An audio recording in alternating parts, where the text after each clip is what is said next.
Hey folks, Cool18 here, and welcome to Let's Try Distant Worlds Universe. So Distant Worlds is a game that's been out for quite some time, and has had quite a few expansions over the years. And you may not have heard of it because it's relatively indie and, kind of a niche kind of a product. Also, it does suffer from the problem that the game is relatively pricey. It used to be that the base game itself you would pay like full price, almost AAA title prices for. And then each expansion was also relatively pricey as well, and there wasn't really a complete edition up until now. Distant Worlds Universe is the sort of complete edition that comes with all the expansion packs. It's also the first time the game has hit Steam, and that also avoids one of the other problems in that the game had a terrible installer. So if the game had a terrible installer, it was very expensive, it's actually incredibly expensive to play and has, let's say, a quote-unquote kind of indie-style interface with like a little bit too much just stuff going on and lots of text and maybe not the clearest font in the world. What's the appeal? Well, here's the appeal. This is our planet. We're going to zoom out, and you'll notice that our planet is actually not a planet. We're a moon of this gas giant. The moon is orbiting the gas giant is orbiting our sun, and if we continue to zoom out, you'll get a sense of how massive, how utterly massive this game is. This map is not the biggest map size by far. I believe this map here was generated with 700 stars. Each star can have multiple planets, and the planets can have multiple moons. I believe the maximum you can build when you set up a game is something like 1,400 stars. So this is half the size that you can do. You can also have a map that is more or less spread out, just as many stars, but more or less dense. With multiple different empires, and each race having massively different, unique statistics. And you'll notice that the game is playing right now more or less on its own. It is a real-time strategy game with more or less of the government. You can automate any aspect of the game that you want, which is very important because the scope of this game is just massive. I've got it set right now. A fair number of things are automated, and then my advisors will suggest I do things like, what is this? Thinks I should send my agent, Yuri Tarfin, on a secret mission against the Menacing Gangsters, one of the pirate groups that has been causing us some trouble since the start of the game. Our agent would attempt to destroy the Brachios 5 gas mining station. Should we send this agent on this mission? Yes, absolutely. Go ahead and try to blow that up. Now, one of the things you'll note at this point, so this is my original star system. We have expanded a little bit. I've got a colony here on, what is this called? Zucarb. One in Sol, which, the sort of human, historically, solar system, and draw over here. Oh, looks like we've also got a colony in Tallinn. And then we've got a few other systems we sort of softly claimed, and we've explored there. We maybe set up some mining stations, that sort of thing, to build up our economy. This represents about maybe 2 hours of gameplay. And we have but scratched the surface of the universe. We haven't met most of the other races. We actually can't, reach the other races yet. There's no warfare that's happened there. There's lots of pirates around, though, that are causing us tons and tons of issues. So the game's not without excitement early on. But it would take you, hours. It would take you potentially multiple days to play through one game of Distant Worlds. And there's plenty of replayability, because each race will play completely different. And that's really what's crazy about it. We'll go through some of the menus here just to give you a sense of the game. But again, this is not a full Let's Play. This is just a Let's Try of the game to just give you a sense of what is going on here. So we've got our colony screen over here on the left. The leftmost button shows me my current colonies. Oh, apparently I had... Oh, no, Zucarb. It's on planet Oikoag. Maybe I'll have to rename some of these because they're so hard to say. Our population or capital is currently at 6.3 billion. We've got 2.9 billion on Sol 6. It's the first thing that we've colonized. It's also a very high quality planet. It's 99% ideal for my race. I am playing as humans, although our empire is actually called something different. So Sol, obviously, the Sol system, this continental planet in the Sol system, is very, very good for humans to colonize. So we've got that going on. The others are not quite as developed. 203 million on Draw 2, 143 on Oikoag, and only 66 million on Talon. It is a 100% quality planet, though, and people love it there. They're very happy, but I only just recently went and colonized it. Also, what's interesting is on this planet here, there's actually some other species there. There's some Keterov people who are living there. They were already in place, and I think we're trying to assimilate them as is. And if I'm not mistaken, I believe Sol, one of the other reasons the population is so high, is there was a native human population living there that we were able to assimilate into our nation. So there are lots of, in addition to the the actual empires that are out there, just like you. There was lots and lots and lots of independent nations. It's going to be kind of reminiscent to maybe city-states in Civilization 5, except that I believe these nations can develop into their own empires if left alone for long enough. And on some of the planets, if the races are relatively compatible, you can often assimilate them into your empire. But if they're not, you'll have to actually just go and invade them and take them over if you want that colony for yourself. So that's the colony screen. We can jump back and forth to different things. We can get some extra information about them. Pirate control and bases at this colony increase corruption by 30%. Ooh, Sol, very corrupt. That's unfortunate. High level of development. And it's got some Yaris marble. If we go to the colony here, and we zoom on it, here it is, Sol 6. You can see that Sol 6 has a moon. I'm pretty sure Sol 6 here is supposed to more or less represent Earth. The solar system just has a few extra chunks and like large asteroids and stuff that it might be considering as a planet in the system, because obviously we are not the 6th rock from the sun. But if we click on this planet, we can see we've got a few resources here. We've got some polymer, some carbon fiber, a little bit of gold on the planet. And the marble, oh, the marble must actually be coming from another planet, and I think that's true. Actually, I think it might be our home world. Where's our home world that has the marble? Where are we? Right over here. So we've got polymer, chromium, carbon fiber, necrostone, and Bifurian silk. Oh, I don't know actually where we're getting that marble. In any case, there's a lot of space activity here. If we watch, you'll see there's ships that are going back and forth. Now, obviously, I haven't given them any commands. And there's some vessels over here. We can actually fast forward here. You'll see the action happen even more.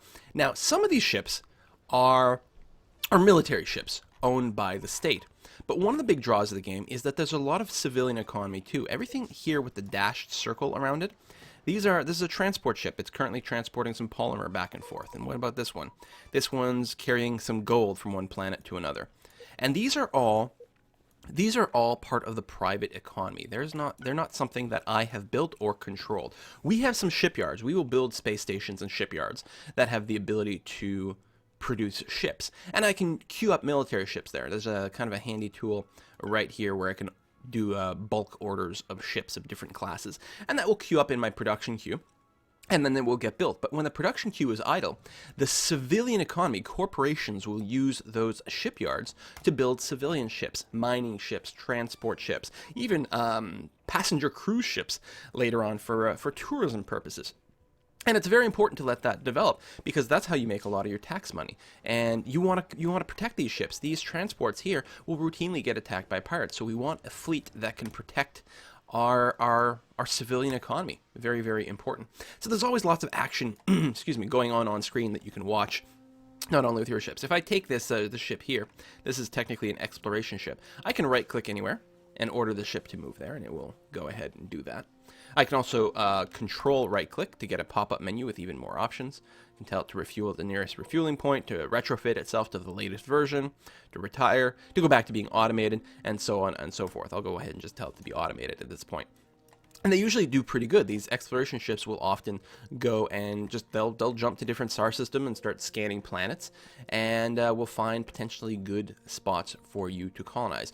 And of course, we can customize all those ships, and we'll get to that really soon. Excuse me.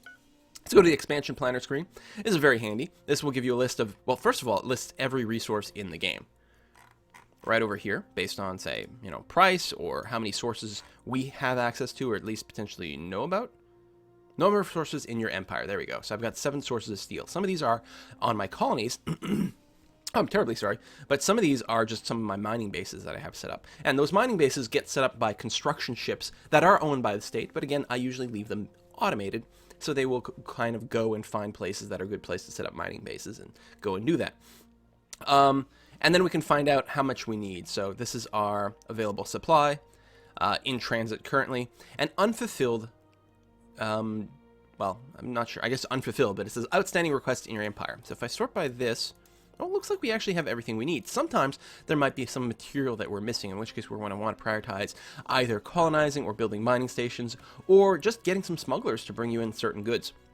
And that tells you what the status is in the entire galaxy. So we can see there's actually quite a bit of a shortage of steel in the galaxy overall. So if we can if we can secure more sources of steel, our traders can actually make a pretty good profit just by supplying that. Down here, we've got a list of our potential colonies that we could send some people to. Looks like Nemban here would be a pretty good candidate. It's a continental planet. Again, that's sort of like Earth-like planet. Size 32K is not bad. 99% quality. And it is, like 5 million kilometers? I'm not sure. I don't know what the distance is supposed to represent. Maybe astronomical units away.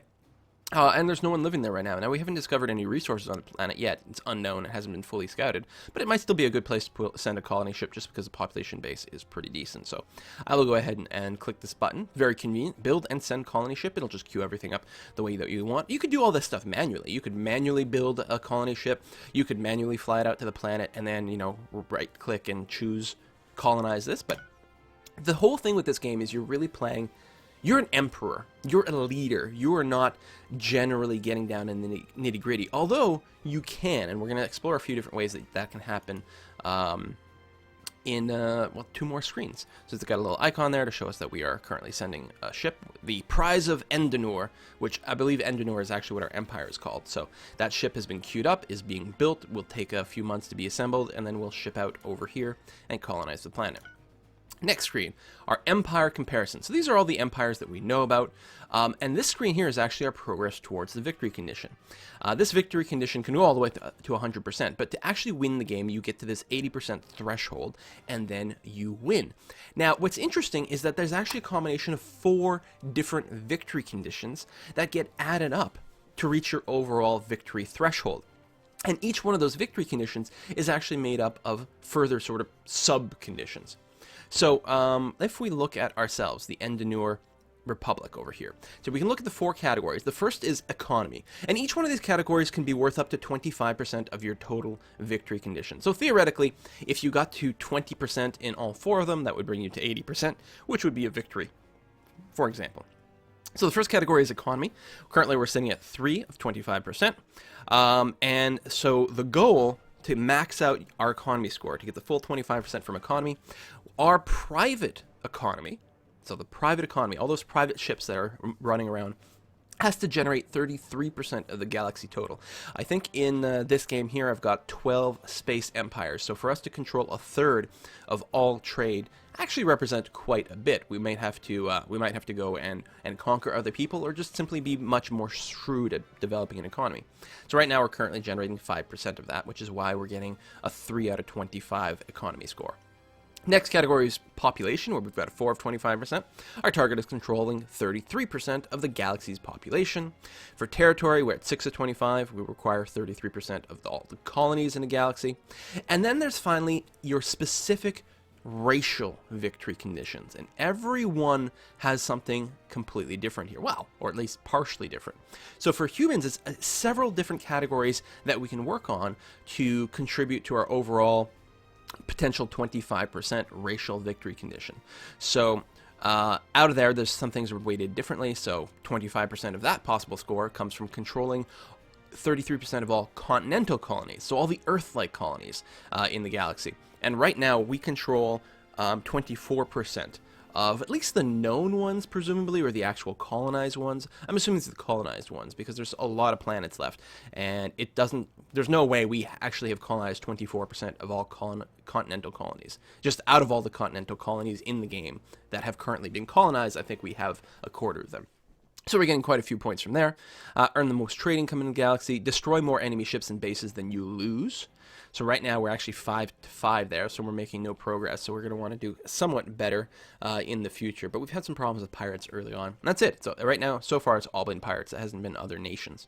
Make a mutual defense pact with 15% of all empires in the galaxy. Currently we have 0, so we'll see if we can't work the diplomatic angle. And we'd also like to earn the most tourist income in the galaxy. Apparently we are meant to be sort of diplomatic tourist operators or something like that.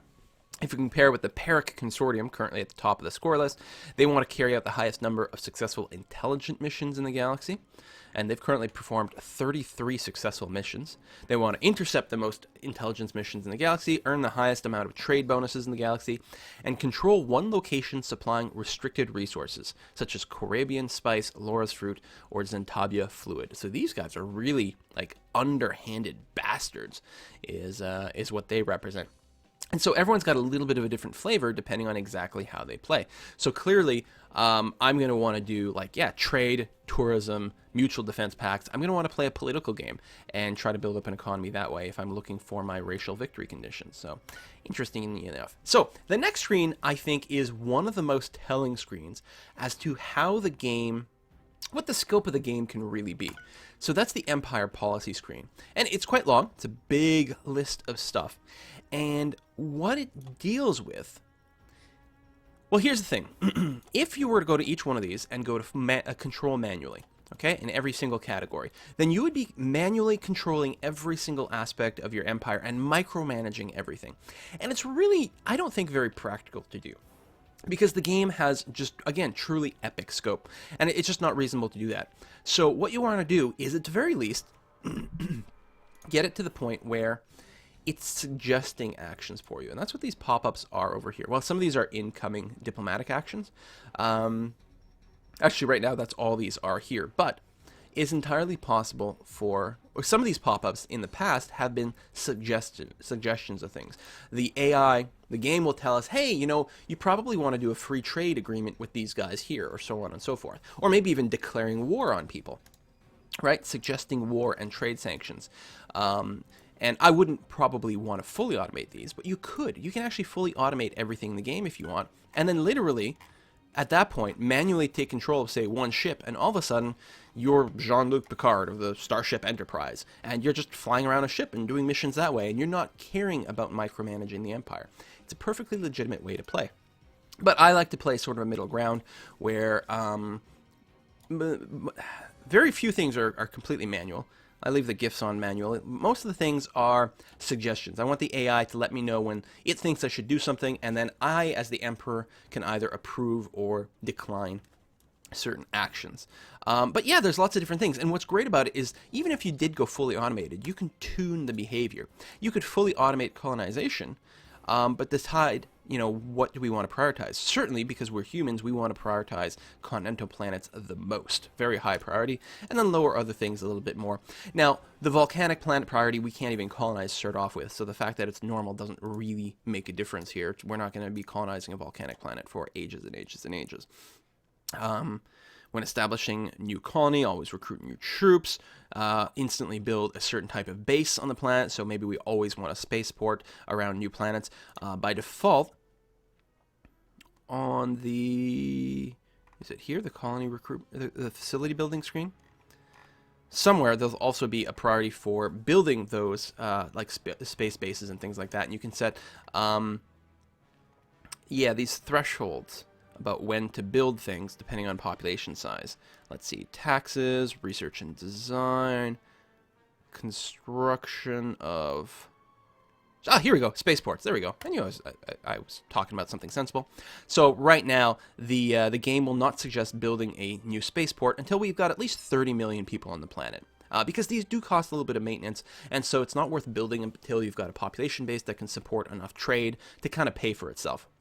And same thing with the upgraded version, medium and large spaceports, not worth doing until the planet has grown quite big. And yeah, the list just like goes on and on and on. Even, you know, the rules for how we assemble fleets together, for example, is down here. And I've been leaving that fully automated, but you can toggle it on and off. And each race, by default, has a slightly different AI behavior that you can load in here. And you can save yours. If you've got something that you're super happy with, you can just save your setup and then reload it in future games. So that, man, again, the scope of the game just blows me away. You know, whether you personally find the fun in it is going to depend very much on what kind of gamer you are. But it's pretty great. It does take a long time to play. It's very much a game that you're going to want to sit back and listen to some music or something like that while you micromanage your empire. So continuing down to the screen, there is a game editor button over here, which allows you to sort of like manipulate what's going on in the game and maybe save it out as a scenario, for example, if you want to try something different or unique. We've got our characters. We've got tons of characters in our empire right now. Again, we've been playing for a couple hours, so this list has certainly grown. If we take a look at Mafia Ilaria, this is actually the leader of our empire. What kind of stats does he have? Well, if I mouse over... No? There we go. My mouse over here, it tells me his traits at the bottom. He's a good administrator, he's an engineer, he's an environmentalist, and he is sober. And those all come with a variety of different bonuses for different categories, bonuses or penalties. And down here we've got our overall combination of everything. Oh, it lists his traits here as well. So we've got a 47% population growth bonus, 10% colony income, 10% more research, 10% more... civilian ship construction speed, a 10% penalty to our mining rate, which kind of sucks because he's an environmentalist, but 10% reduction of corruption, oh, that's quite nice, and a 10% bonus to diplomacy, which we'll look at really soon. But then we've got tons of other leaders. We've got spies, we've got scientists, we've got admirals, all kinds of different things. And right now we do have it set up so that these leaders get deployed more or less manually, but you can really fine-tune what they do. What's interesting is the traits that they get. A lot of people... If they're new, there we go. If they're new, we don't know what their traits are. So this character is untested. Skill levels and traits are unknown. Because he is a troop general, we know that he will have some of these stats at the very least. He might have some other things. We just don't know where they are. We actually have to use him in battle before we can discover what his traits are. And if he sits idle too long, he might become a drunk. Actually a thing that can happen. Then we've got the diplomacy screen. So there's quite a few things here because it does list all of the pirates. There's a limited amount of diplomacy you can do with pirates. Mostly you can pay them for protection, and you can also buy information. Contact with other empires is actually quite handy, and we may want to do a little bit of that, or find where some potential colonies are, and so on and so forth. You can spend money to really boost your empire exploration rate quite a bit and snag those juicy colonies early on. Also, just having that quote-unquote protection arrangement. If you pay them off, then they will no longer attack your planets, your mining bases, your transports, and so on. But it gets quite pricey to keep them all there. We do have a... Oh, I was looking at that wrong. Yeah, if you click on someone, it'll then show you their relationship with everyone else. I was like, how are we pleased with the pirates? But if I click on myself, you can see, actually, these the Red Claw Transport Gang like me quite a bit, and it's because... we gave them money? That's odd. Well, I think what we actually did is we shared some information with them. Some other pirates were planning some attacks against them, and I let them know about that. Maybe I also bribed them. I don't recall. If we look here, the Keterov Confederacy is actually pleased with me. The Ancient Guardians, well, they're sort of a special story-based thing. We won't go into those to avoid some spoilers. But yeah, the Keterovs like me quite a bit. The Free Ugnar Industries like me as well.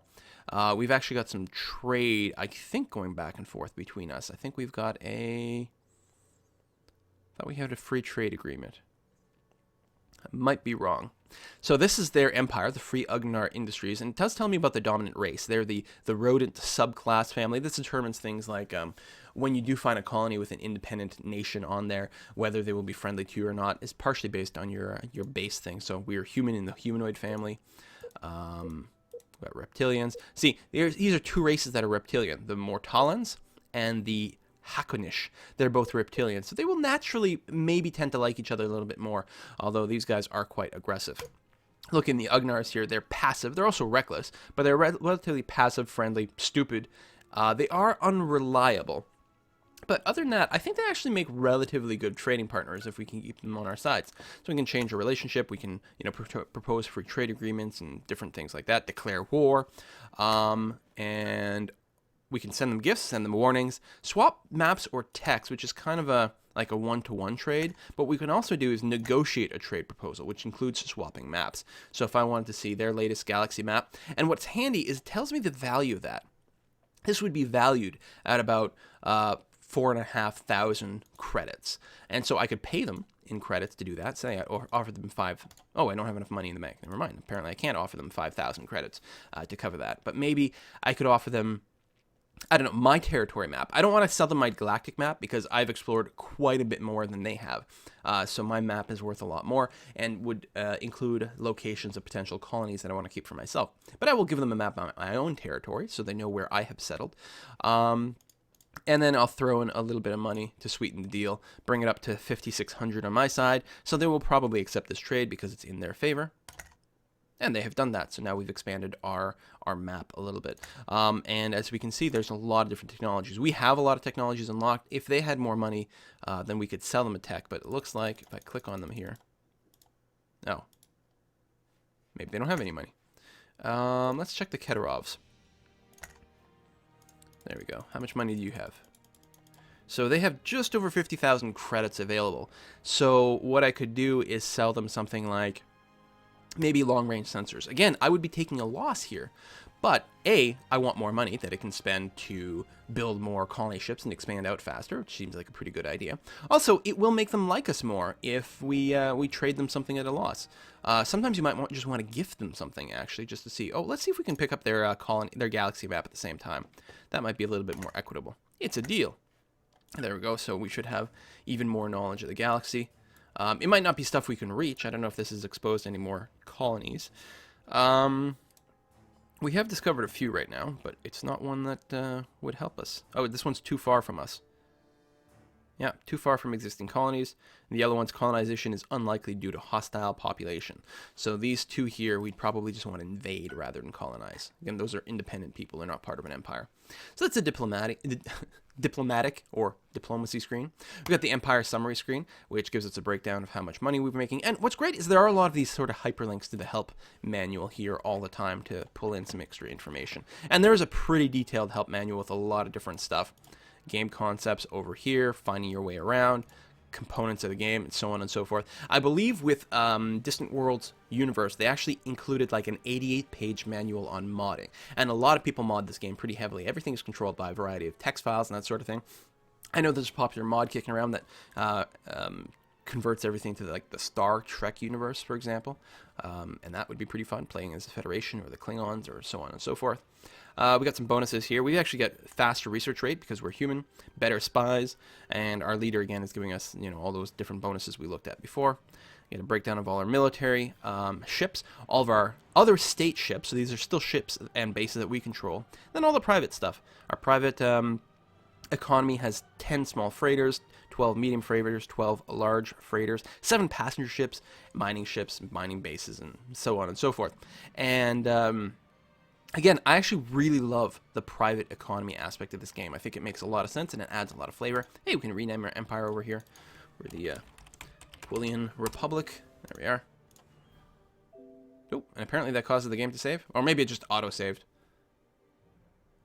I will say this, starting a game, loading and saving does take a little bit of time, but again, there's a lot of there are a lot of planets in there. There you go, Quillian Republic. Awesome. Take a look at the research screen.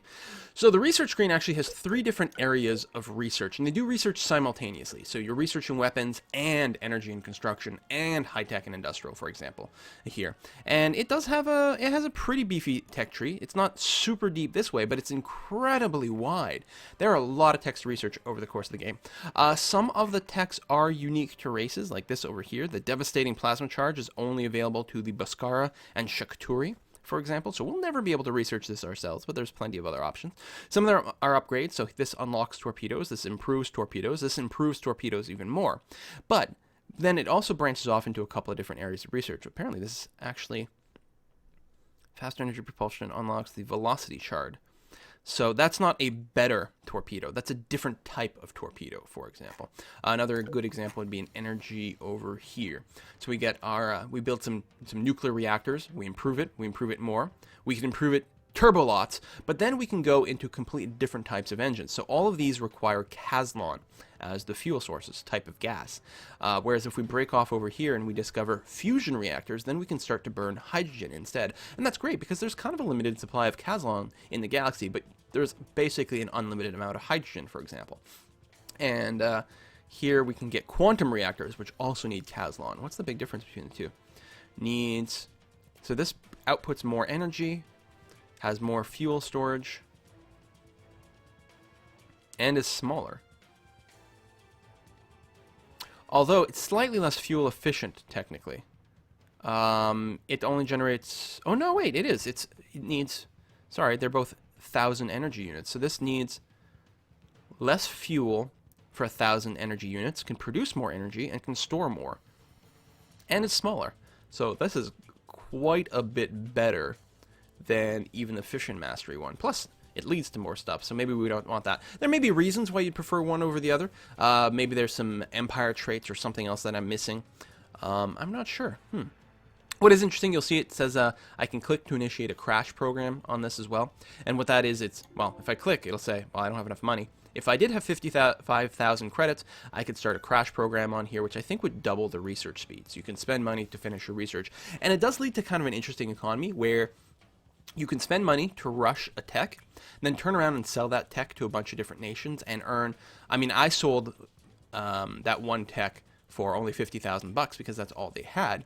But the techs are worth hundreds of thousands of dollars. So if you did that, you could sell it for hundreds of thousands of dollars to multiple different nations, make like $1 million bucks, then turn around and do some more crash programs on more technologies and keep that sort of pattern open where you are more technologically advanced.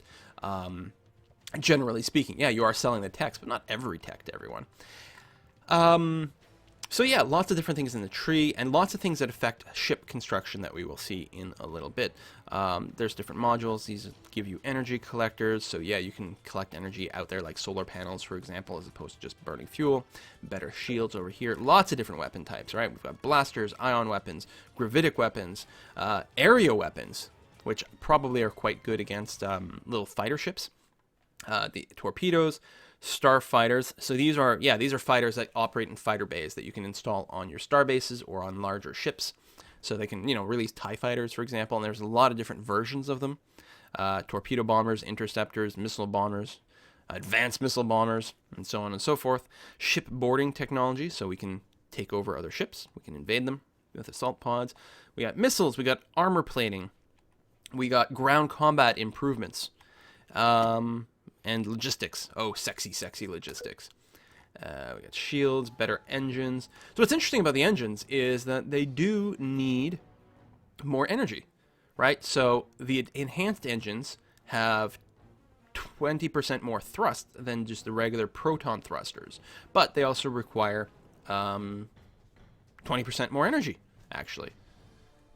So faster, but more fuel. So you're going to want to combine that with more and more fuel storage or more efficient fuel. And certainly the better reactors are very important. One of the interesting things in the particular game setup that I've gone, and at the end of the video, I will exit this game and show you how to set up a game because there's a lot of options there too. But in this particular game, we start off with no hyperdrive technology either. In fact, we have to discover it in-game by exploring planets, and then we can find the warp field precursor technology and sort of keep teching up from there. And the hyperdrives are very important because, and you will see the ships, especially if I say, if we look at a ship that comes in and out, it'd be very interesting. So if we look at our planet here, there's some ships that move, sort of kind of a sluggish pace, but this guy, he might be preparing a jump. Yeah, there he is. Boom! So he jumped out, and there's the ship there. And so that's what they look like at hyperspeed. So not having hyperdrive technology basically means going to other star systems is not particularly viable. Wow, that is quite the jump. That's a public freighter. Or a private freighter. Wonder what they're going here for. Huh. Interesting. Anyway, hyperdrive technology, very cool. Better hyperdrive and better reactors means that they can be faster in hyperjump. And so some ships, you might not care how fast they can hyperspeed around. Like you might have some system patrol ships. So they don't really need to hyperjump around quite too much, but you want them to be able to move quickly and navigate quickly within a star system itself to defend it, for example. There we go, we got some advisors telling us to build some new colony facility. Armored troop unit. No, I don't care about that right now. A spaceport at Sol 6. Yeah, a medium spaceport. I definitely approve there. Also suggest we build some new ships. Mostly more exploration ships. I totally approve of that. Or not mostly, but actually just it suggests 6 new exploration ships. I can change these numbers around. I can say, you know what, just build 5 of those, but throw another constructor on board. And then we'll purchase that. Offer attack mission to pirates. So it's suggesting we bribe other pirates to attack the base of the menacing merchant freightways. I'm going to decline on that. We're going to save a little bit of money. And then people are offering us a few other contacts. Actually, let's pay 10,000 bucks to learn about a new empire.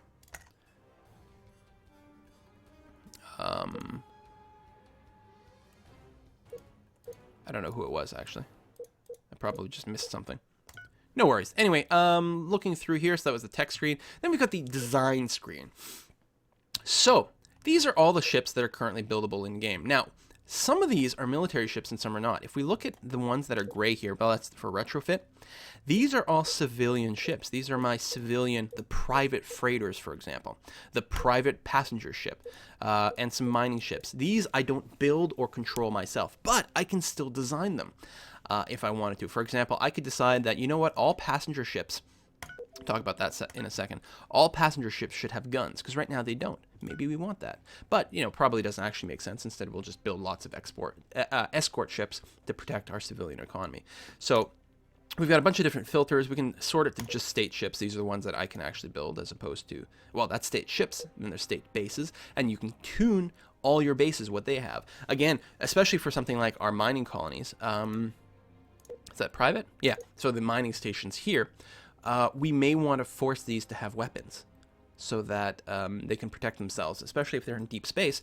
Then they can't. Then they're going to be vulnerable to pirates unless they are armed up or at least shielded, you know, so they can survive long enough to be saved by our military, who will try to warp out there in response to things. So if we go look at our ships, so I do have all the ship design automated, which is why when I double clicked on it, it says, "Whoa, whoa, whoa, whoa! It's automation is on. Are you sure you want to go in here?" It's like, yeah, I want to go on, but leave the automation on as well. I'm fine with it being automated. And the next pop-up, it will tell me you can't edit a design that's in use. Like, oh, okay, that's kind of reasonable. So let's cancel out of here. And instead, we're going to go copy as new and leave automation on. And so this is our new vessel here. Can I not rename it? There we go. We're going to call it the Quill 1 right over here. And we can tune the what components are included on the ship. So over here, this is everything that's currently on the vessel. We need the command center, jump drive, some amount of armor, targeting systems, countermeasure systems, energy collectors, acceleros engines. So these are my normal sort of like thrusters, I think, for like sublight speed, some fuel cells, point defense cannons, proximity array, fission reactor, shields, directional thrusters. Okay, yeah, so the engines here let me like go forward at sublight speed, and the thrusters, I believe, let me turn, unless I'm wrong. Yeah, cruise thrust, yeah, and I think that's what it is. So more thrusters would let me maneuver more, with more agility, I guess you could say. Got some blasters, concussion missiles, and habitation module, which lets me, say, have staff, a crew on my ship, and life support as well. And what's interesting, if we do start to pull some of these off, we will get warnings here. Need more habitation modules. We don't have enough living space for all the people that will be required to man our ship. So, okay, we can go ahead and put that back in there. Have module in there, for example. Life support, and so on and so forth. And we can, I don't remember where it shows us what the space is. It will tell us if we go too long. Like if we try to add some more guns, more blasters. Keep going. There we go.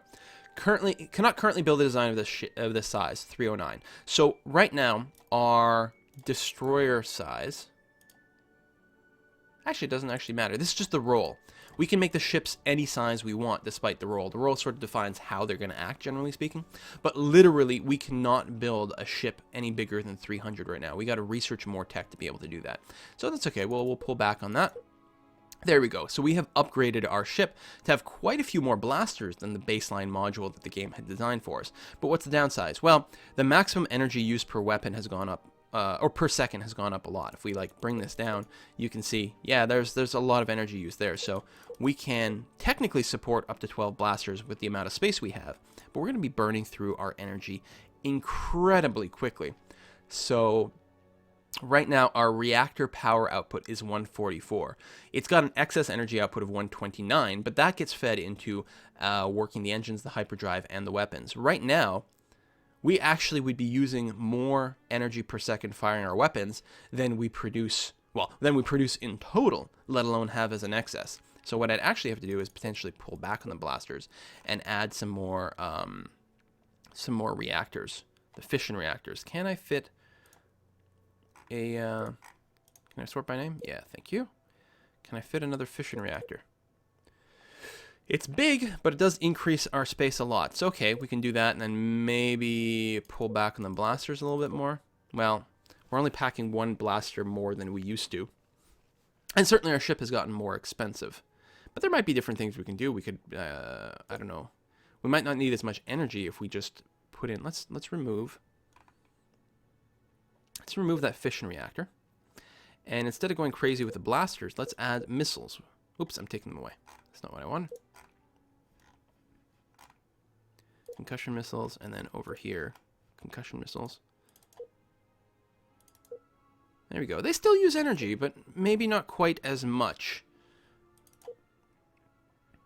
All right, let's do something like that. So yeah, maximum energy per second is not exceeding our excess energy output, but we've packed double the amount of missiles that we were going before. Missiles are 50% less effective against armor. But, you know, they're going to do pretty okay. So we could save this model. So now we've got two... Oh, I guess it marked the old one as obsolete. So now if we queued up more destroyers, they would be the Quill 1. Let's take a look. And they are. Now, the old destroyer is still in list. I could still queue up the old destroyer, the Javelin 5.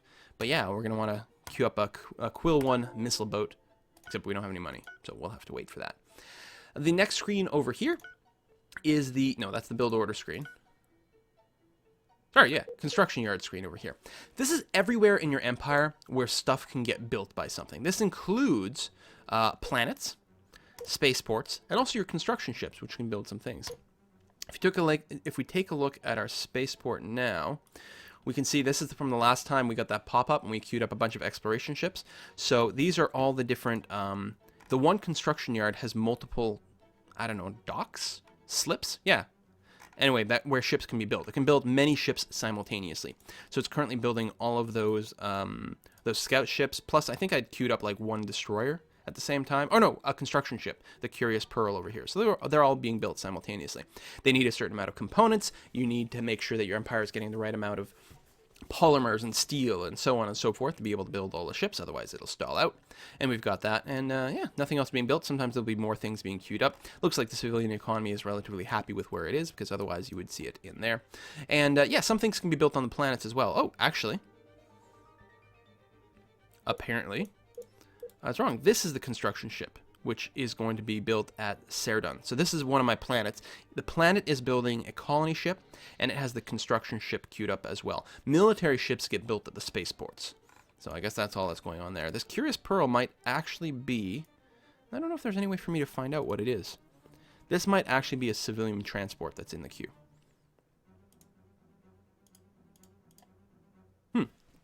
I don't know.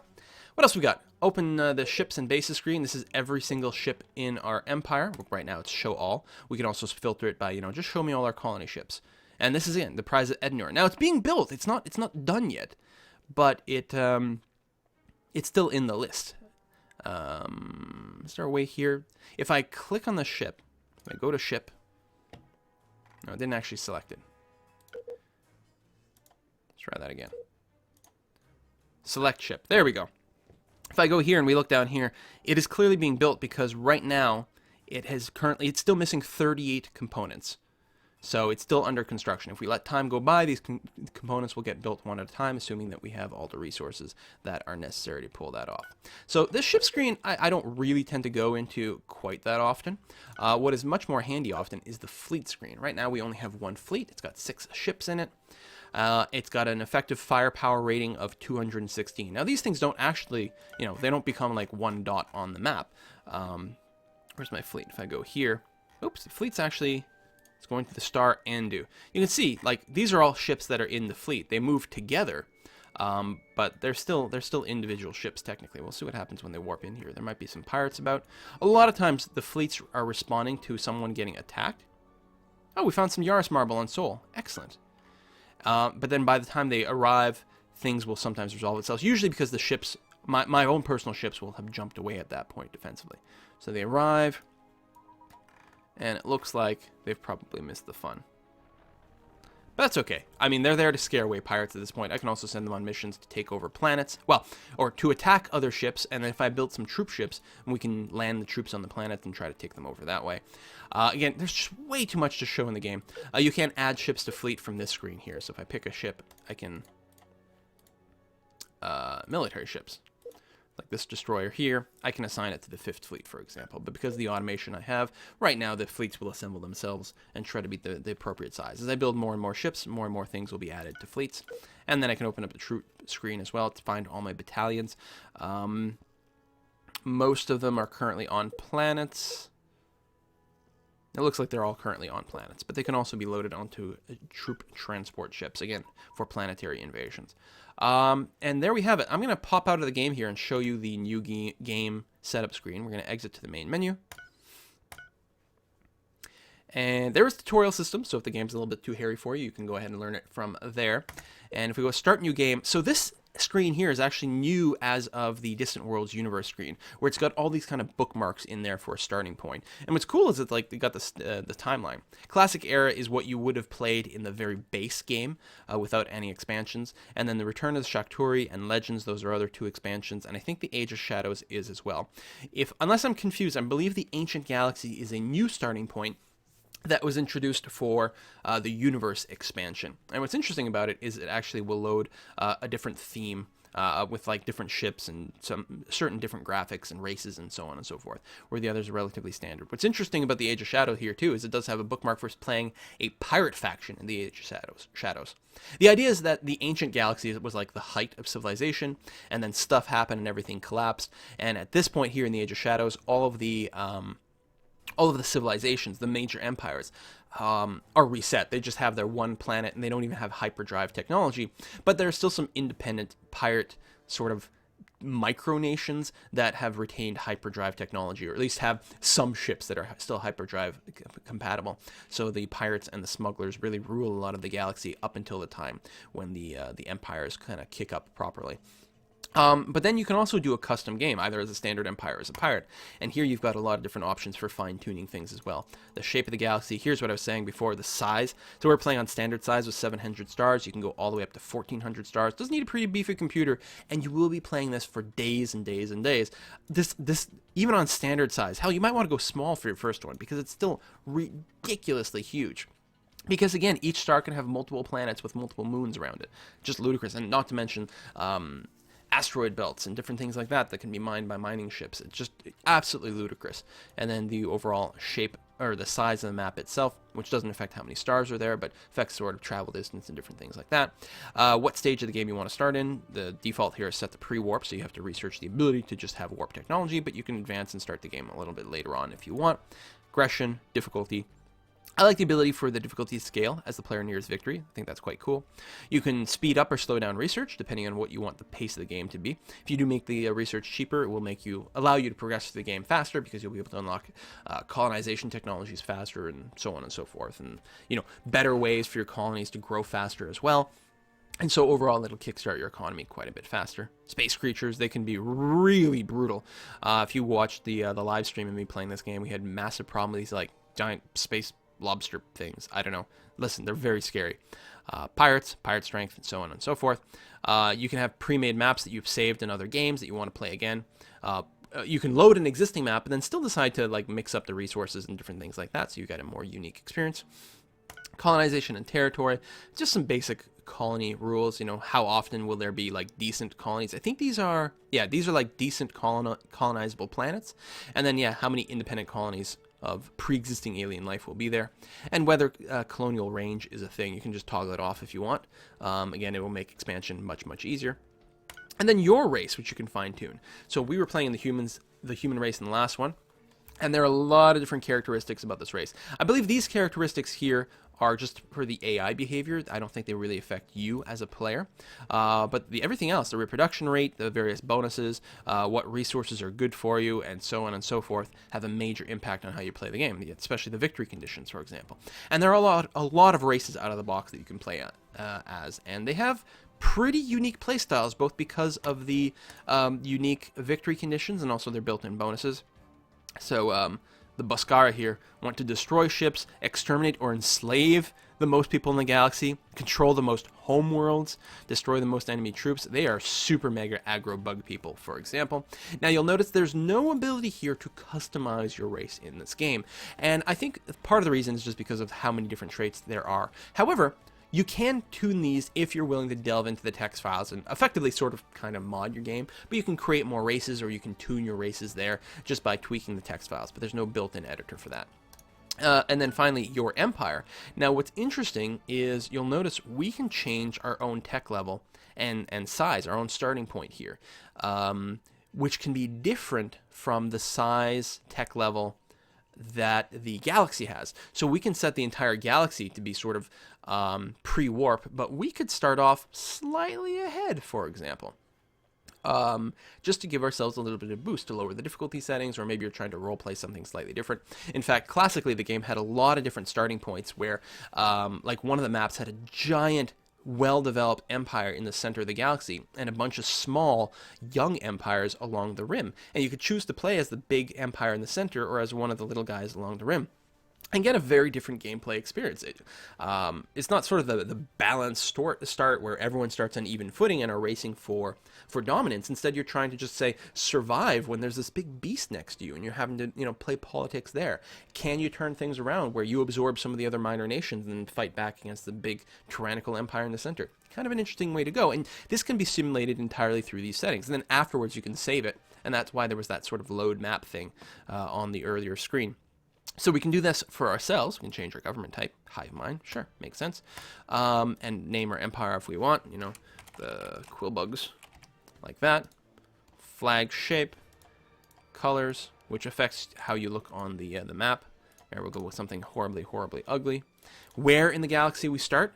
Again, you can use this to really make a scenario effectively by choosing where the different races start, including the other empires. So normally you'd have this auto-generate starting empires, just make 11 starting empires out there, but you can turn that off and manually choose what will be there. So we'll add another couple of empires. Random race is fine, or maybe maybe we want the humans who are a monarchy. We will kickstart them. They will be they will be an old race. They've been around forever. Their tech level will be somewhat advanced, normal starting system, and then proximity. How far away are they from me? We can set them to a specific sector, or we can just say, listen, we want them to be far away from us because they're going to start so advanced. We want to have some breathing room, and then we can tune the victory conditions. We can turn things on and off, change what that threshold is. By default, you have a little bit of a window before anyone can insta-win, which is a pretty good idea. You can also set a time limit if you want, and then there's various story elements that you can enable or disable depending on whether you want them there or not. Tech trading, allow giant Kaltors. I think those are the giant space lobsters. They're such a pain in the ass. And then you can start the game, which does take a little bit of time to do, so I'm not going to go ahead and do that now, but there you go. There is a look at Distant Worlds. It is a game of unbelievable, unbelievable scope. It is not necessarily the easiest thing to learn, although, again, there is that tutorial system, so that will help a lot. And if you're a fan of 4X games, definitely consider it. Again, I will say that the price is a wee bit on the high side for what you would expect from an indie-looking 4X game, but the amount of content is really unbelievable, and it is going to be a bit of a niche game, so they're not going to sell like 1 million copies of this, so they sort of do have to get a little bit more cash per sale. So I'm not going to criticize them for that. I'm just going to point out that for some people it might be a little bit rich for their blood, but it is a lot better than it used to be, where you were spending probably over $100 for the base game plus all the expansions, and now I think it's for $50 or so on Steam, and it might come on sale from time to time. It's on sale now as I record this. Maybe not by the time it goes live, though, so just keep your eyes open for that. And Distant Worlds. That's it. See you next time, folks. Bye-bye.